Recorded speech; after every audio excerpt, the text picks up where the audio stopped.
இனி ரேஷன் பொருட்கள் வீடு தேடி வரும். தமிழக அரசு புதிய திட்டம் முதல் கட்டமாக 10 மாவட்டங்களில் நடைபெற உள்ளது.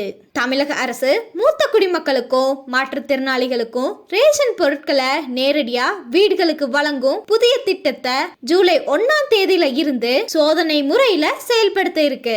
அதோட முதல் கட்டமா 70 வயசுக்கு மேல இருக்கிறவங்க மூத்த குடிமக்களுக்கு இந்த சேவை வழங்கப்படுது. சோதனை திட்டம் சென்னையோட சேர்ந்து கடலூர், ராணிப்பேட்டை, ஈரோடு, தர்மபுரி, நாகை, நீலகிரி, திருநெல்வேலி, சிவகங்கை, திண்டுக்கல் அப்படின்னு 10 மாவட்டங்கள்ல ஜூலை 1ல இருந்து 5ஆம் தேதி வரைக்கும் நடைபெற இருக்கு.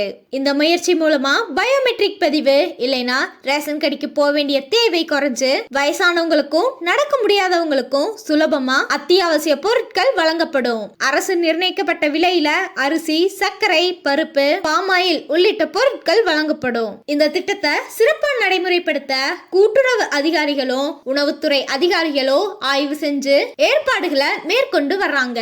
சோதனை வெற்றி பெற்றா வரும் சுதந்திர தினம் இல்லைனா செப்டம்பர் மாசத்துக்குள்ள இந்த சேவையை மாநிலம் முழுவதும் விரிவுபடுத்த அரசு திட்டமிட்டு இருக்காங்க.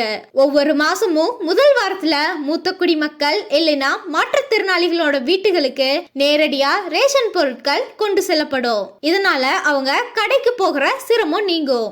இந்த மாதிரி ஒரு திட்டம் இதுக்கு முன்னாடியே ஆந்திராவில் செயல்படுத்தப்பட்டாலோ நடைமுறை சிக்கலால நிறுத்தப்பட்டுச்சு. ஆனா தமிழக அரசு அந்த மாதிரி இல்லாம திட்டமிட்டு செயல்படுத்த இருக்கு.